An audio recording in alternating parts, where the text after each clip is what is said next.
Sudah 30 edisi terselenggara, Liga Champions Eropa selalu menghadirkan hal-hal yang menarik.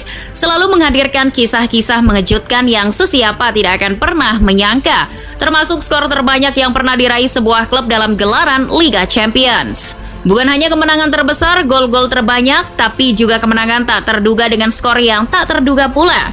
Bisa berupa pembantaian dari klub kecil ke klub besar maupun sesama klub besar yang seharusnya menghasilkan skor ketat. Berikut ini pembantaian tak terduga yang pernah mewarnai gelaran Liga Champions Eropa.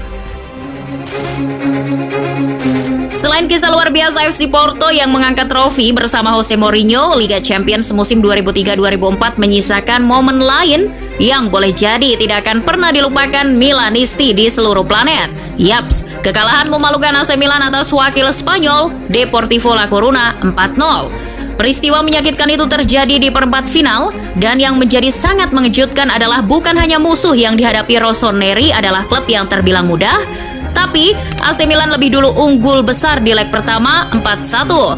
Secara hitung-hitungan mereka hanya butuh main aman. Ya kalau kalah cukup 2-0 saja, Milan bisa lolos. Namun yang terjadi tak seindah itu. Bertandang di Stadion Riazor, Rossoneri tentu punya kepercayaan diri lebih. Sementara anak asuh Javier Irureta harus mencetak gol lebih dulu agar menaikkan moral. Laga yang berlangsung di Riazor membuka keran kepercayaan para pemain Deportivo. Benar saja, baru 5 menit laga berjalan, Deportivo mencetak gol cepat. Walter Pandiani masuk ke kotak penalti dan mengelabui seorang Paolo Maldini untuk kemudian menyerangkan bola ke sudut kiri gawang Dida. AC Milan mencoba merespons, tapi sayang tak ada lagi gol bagi KKCS. Bukannya mencetak gol, AC Milan berkali-kali justru kebobolan. Albert Luki, Juan Carlos Valeron, dan Fran Gonzalez bergiliran menyerangkan bola ke gawang Dida. Skor 4-0 terpampang, AC Milan kalah agregat 5-4. Manchester United menatap leg kedua perempat final Liga Champions musim 2006-2007 dengan kekalahan 2-1 atas Roma.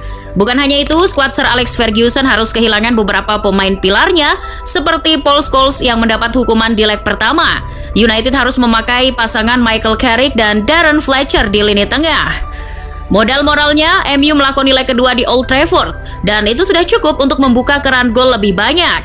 11 menit laga berjalan, Carrick melepaskan tembakan jarak jauh yang menghujam gawang AS Roma. Tak berapa lama, Alan Smith menggandakan keunggulan. Setelah itu, Wayne Rooney yang mencetak gol. Laga belum genap 20 menit, MU sudah unggul 3-0.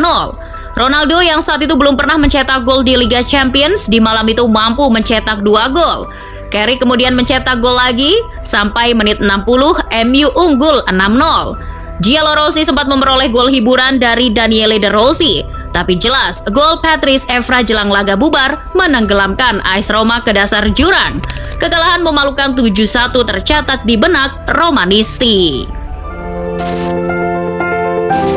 Laga 16 besar Liga Champions musim 2008-2009 menjadi sejarah buruk bagi Real Madrid. Kala itu Los Galacticos diayak dengan sangat paripurna oleh Liverpool asuhan Rafael Benitez. Setelah keok 0-1 di markasnya sendiri, pada leg kedua di Anfield, kekalahan Madrid makin paripurna menjadi 5-0. Pasukan Benitez tampil sangat percaya diri. Menit 16, The Reds langsung membuka keunggulan lewat Fernando Torres. Lalu Steven Gerrard memanfaatkan penalti akibat handball pemain Madrid, Heinze. Gerrard kemudian cetak gol lagi pada menit ke-47 dan mengukuhkan penampilan terbaiknya di laga tersebut. Setelah itu tidak ada gol lagi kecuali dari pemain Liverpool lainnya, Andrea Dossena pada menit ke-88. Gol itu menjadi gol penentu kemenangan 4-0 Liverpool atas Real Madrid di leg kedua babak 16 besar Liga Champions. Los Merengues sekalipun rajanya Liga Champions, tapi Real Madrid tetaplah klub biasa yang bisa saja kalah secara mengenaskan, termasuk ketika menghadapi Borussia Dortmund pada semifinal leg pertama musim 2012-2013. Ketika itu Dortmund masih dibesut pelatih kaya taktik Jurgen Klopp, sedangkan pelatih temperamental Jose Mourinho mengomandoi El Real. Baru menit ke-8 darah Mourinho sudah dibikin naik oleh Robert Lewandowski.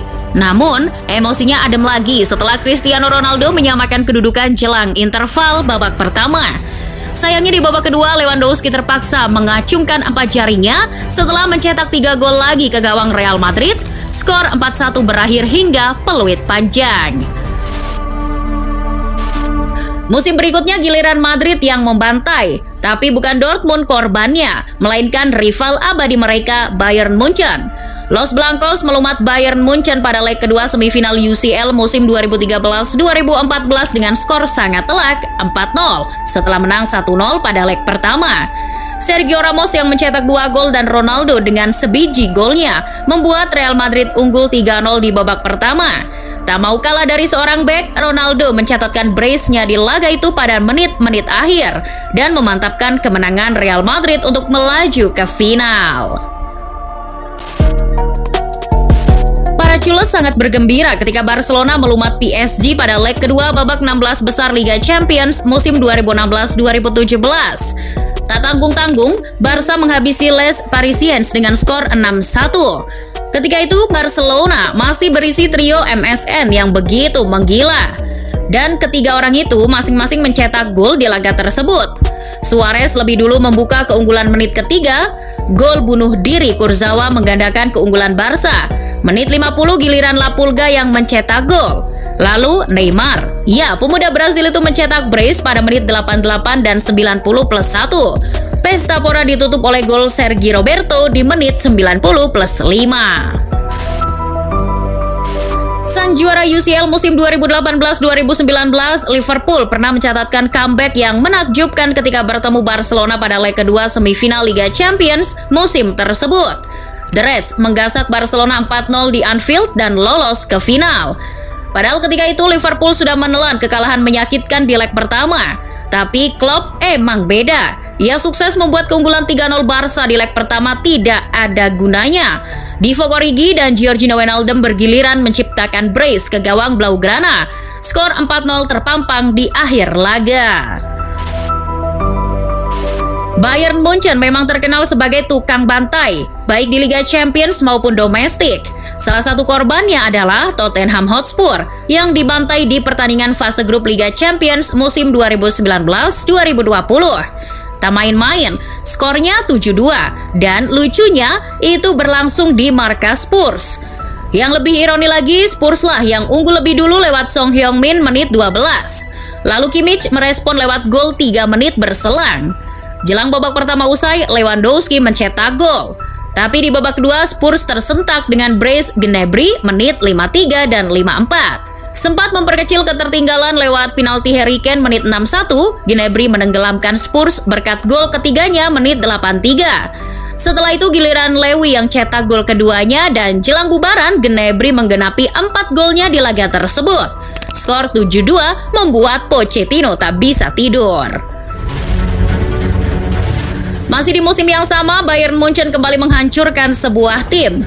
Di Rotten mengalahkan Barcelona 8-2 di perempat final UCL 2019-2020. Pertandingan ini menjadi pertandingan yang ikonik karena sudah pasti ada di benak seluruh pecinta sepak bola.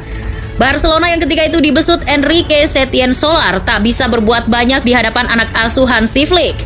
Bahkan secara kasar, Barcelona hanya bisa mencetak 1 gol karena 1 gol lainnya dibantu oleh David Alaba.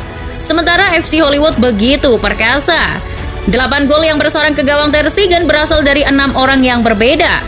Ivan Perisic, Sergei Gnabry, Kimmich, Lewandowski, 2 gol dari Thomas Muller serta Philippe Coutinho yang memborong 2 gol persis di 10 menit terakhir. Momen Liga Champions musim ini juga tak bisa lepas dari pembantaian yang tak terduga. Salah satunya ketika Juventus, sang raksasa Italia, tak berdaya di hadapan Villarreal dengan takluk 3-0. Padahal itu adalah pertandingan leg kedua 16 besar yang berlangsung di markas Juventus. Namun asuhan Max Allegri benar-benar tak berdaya. Meski menguasai penguasaan bola, permainan Unai Emery lebih taktis dan efektif. Jadi wajar saja bila di laga tersebut Villarreal mampu mencetak 3 gol di babak kedua. 3 gol Yellow Submarine dicetak Gerard Moreno, Pau Torres, dan tentu saja Arnaud Danjuma.